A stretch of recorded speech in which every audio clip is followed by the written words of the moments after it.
Алғашқы үміткер ма, егер қатысушылар танымағанда?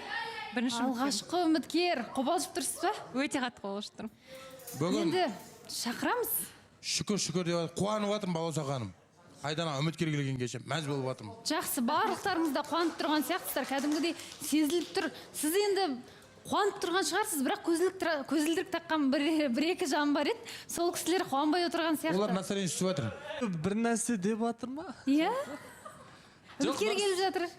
Ойбай деп ұйықтап кетсең ба? Жақсы, күшті, қуанып тұрмын, молодец. Енді таныстық орнаса жақсы жұп болса қуанамыз, неге қуанбасқа? Сізде келдіңіз, есіміңіз? Есімім Берік. Берік. Жасыңыз нешеде? Жасым 29-да. Қай жақтың тумасысыз? Жетісу облысы деген жерден. Несі ұнады? Айдананы инстаграмдан көріп жүргем. Жалпы қарапайым қыз, әдемі. Сіздер міндетті түрде танысасыздар, бірақ сырласу бөлмесін босатып алсақ, ол жерде Тәуіржан мен Айгүл бар. Шақырып алайық.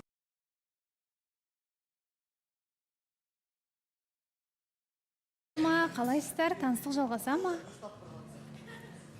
Енді бірінші қадамын жасап келіп отыр. Сыйлаймын әрине. Танысып көрейік, иә. Берік, қош келдіңіз. Ең алдымен сізге көп-көп рахмет осында батылдығыңызды жинап, мені таңдап келгеніңізге. Ең алғашқы үміткерім, шынымен өте қатты мына жерде отырған бір басқа сезім. Бұрын үйленгенсіз бе? Иә, азаматтық некеде болдық. Көп тұрмын, мінезіміз сай келмеді. Сол себепті солай болды. Балаларыңыз бар ма? Бір бала бар, иә, бір ұл бар. Неше жаста, ұл қыз? Ұл шамасы 9 ай болды. 9 ай болды. Көп тұрмадық, мінез құлқымыз сай келмеді. Қатысушылар мүмкін сұрақ қойса деп ойлап отырмын. Басқа сұрақ жоқ па сізде? Қазір ойым кәдімгідей бөлініп отыр да. Негізі сұрағым өте көп қой, бірақ дәл қазір ойыма келмей отыр. Жансаяның, Мадинаның реакцияларына қарадым. Сұрайық онда, иә? Мадинаның бірінші үміткер болғаннан кейін Айданада қатты толқып кетті. Бізді жаңағыдай секіріп тұрып орнымыздан сондай реакция болды. Бірақ дегенмен сізден сұрай кететін, ошақта тұрасыз ба? Алматы қаласында, жоқ әлде арнайы келдіңіз ба? Жоқ, осы Алматыда тұрам. Болашақта сіз бәрі жақсы болатын болса, ата енемен тұрасыздар ма, жоқ әлде бөлек па? Ата енемен, себебі үйде жалғыз баламын. Иә? Аспай жүрген. Он алдында ескерткем қыз балағашы, қыз баланы мінезі қиын болса, ол ауыр болады депші. Себебі ер адам мінезі болады. Мен өзім мінезім бар, сол үшін қызға айтқам, сәл мінезім бассан деп. Енді қараңыз, сол қызды өзіңізбен бірге тұрғызбай тұрып деймді, соның мінезін білдіңіз, қандай екенін білдіңіз деймді. Просто бір қыздың өмірін құртып қойған сияқтысыз да, бір қыздың өмірін құртып, тағы бір қызға келіп, мен просто Айдананы қимай отырмын сізге. Түсінбей отырмын да, ұялмай келіп отырсыз дейді да, қайтып келу керек. Сонда ескі киіп келсін бе, төмен қарап кіріп келсін бе деген сияқты. Бұл жаққа кез келген адам келеді. Бұл жерде ажырасқан болсын, 3 рет, 4 рет ажырасқан болсын да, адамдар да келе береді. Просто бақытты болуға кез келген адам лайықты. Түсіну керек, себебі сіздің де басыңыздан осындай нәрсе өткен болатын. Сол үшін де тем более сен жараса береді ғой ер адамға. Егер де әйел адам солай келіп тұрса, тағы да сондай әңгіме айтады да бұл жерде. Ертең бұл кісі мысалы қанша 9 ай деді ма жаңа ажырасқанына, ертең 2 жылдан кейін келіп тұрса да, тура сондай әңгіме қайтадан айтыла береді да. Бұл жерде олай қатты төмен кетудің қажеті жоқ. Жемшидектер Айгүлге, қолдаушыларына. Айгүл, ең үлкен ілтипат халықтың ықыласы, сенің қайсар жігерін, шынайы қасиеттерін, ішкі жан дүние мен сыртқы сұлулығынды үйлестіріп тұрады дейді. Қиын өмірді жеңіп сүре білетін, жарық әлемге күліп қарайтын, жан жағына шуақ шашып тұратын керемет жансың. Қиыршық тастан сүрінгенде өмірден сүрінбе, болашақ сені тек жақсылыққа жетелесін, бақытты бол, қолдаушын. Өзіңіз келіп жатсыз, жақсы. Жақсы, жақсыңыздар. Аида. Иә, Балша ханым жалпы негізінде мен бұл кісінің андай жаңа айтып жатыр ғой, енді азаматтық некеде тұрыпты да, кәсі мен оны білмей қалыппын ше. Бірақ мен өзім жеке басым негізі азаматтық некеге қарсымын. Бірақ та енді ол жерде бағы жанбағаннан кейін енді басқа жақта да тоже бағы жанбайды деген әңгіме емес қой. Мен просто аягөзге бір сұрақ қойғым кеп тұр да. жалпы Айгөз мысалы осындай ажырасқан адамдар келіп жатса, ылғи осы әңгімені айтады да, ұялмайсыз ба, үйтпейсіз ба, бүйтпейсіз ба деген сияқты әңгімелер айтады да, мен бір ойлап тұрмын, Айгөздің бір бұрыннан бір травмасы бар ма, осындай нәрседе, андай как будто бір именно еркек адамдарды бір өзіне Хорошо, сырттан кездестірсін, басқа қылсын да, бірақ елдің алдына келген ол өте қатты тиеді.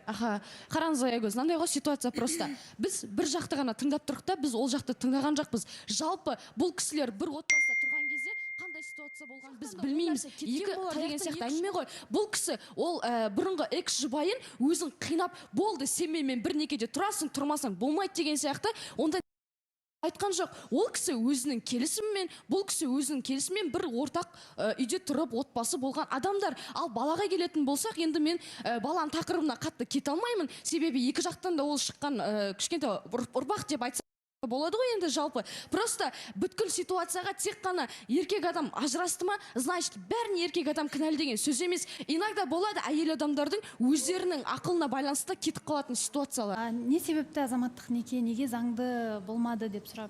Оны түсіндірейін. Басында бізде үйлендік, той болды. Бізді қиды. Біраз уақыт семья болып тұрдық. Бізде андай ажырасуда ойда болмады. Яғни біз о баста ажырасамыз деген ойда болмады. Біз уақытша тұрдық, үйде бәріміз әке-шешемізбен. Сол уақытта тұрған уақытта біз уақыт өте келе келіспеушіліктер пайда болды, ұрыс-керіс пайда болды. Содан кейін қыз жақтан ашығына келгенде қыз жақтан семьясы араласа бастады семьяға. Яғни мен қарсы болдым. Семьяға араласпаңыздар, біз өзіміз шешеміз деп. Араласты, түбі осылай болды. Айтып қалдыңыз ғой, ер азаматтың мінезі бар, қыз баласы соған төтеп бере білу керек, жаңағы төзе білу керек, көну керек деген сияқты айтып қалдыңыз ғой. Соған байланысты айтыңызшы, яғни бір сіздің мінезіңізді көтере алмады ма, әлде сіздің жалпы мінезіңіз ауырлау ма еді? Жоқ, мінез көтере алмағандықтан емес, қыздың мінезі ауырлау болғандықтан сол себеп болып тұр. Көп қызғаныш, көп ұрыс-керіс болады. Внимание дейді ғой, барлық қыздар қалайды оны түсінеміз, бірақ жұмыс болғандықтан жұмыс үстінде звондайды. Ұрыс-керіс көп болды, шыны керек, қыздың мінез ауырлау болды. Жақсы, Біржан. Айда, тартып ала береді деймін да микрофонда. Мына Айданаға үміткер келген сайын бір шымылдық жабылды деген сайын Айдана деп айқайлап отыратын бүгін бір сол орындалды, бірақ кішкене беріксіз бұл Айдананың талаптарына сай келмейтін сияқтысыз да. Айдана негізі ата-анамен тұрғысы келмейді біріншіден. Екіншіден азаматтық некені қолдамайды. Сосын Айдананың өзінің әңгімесі бар. Мен 28-ге келген адаммын. Мен 0-ден бастап қайт көтерілетін адам керек емес. Маған жағдайын жасап, аяғына нық тұрған сіздің материалдық жағдайыңыз қалай? Көлігіңіз, үйіңіз бар ма? Және не жұмыспен айналысасыз қазір?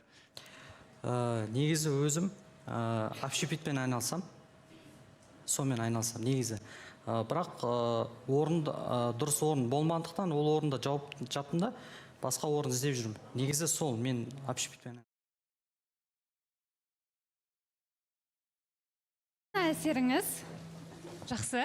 Өмірде тіпті әдемі екен. Бекзат танысқа ұсыныс тастағанда Бекзатқа да отказ берді, Жәнібекке де отказ берді ғой Айдана негіз. Жалпы бойға қарайсың ба сен? Иә. Қараймын. Баласағаным сұрақ қойсам бола ма? Айгерім. Қош келдіңіз деп айтқым келіп отырмын үміткерге. Бірақ ең басты сұрақ сізге. Қай қасиеттерін қарап келдіңіз және де үйленуге ұсыныс жасауға қай уақытта өзіңіз енді шешім қабылдайтын едіңіз?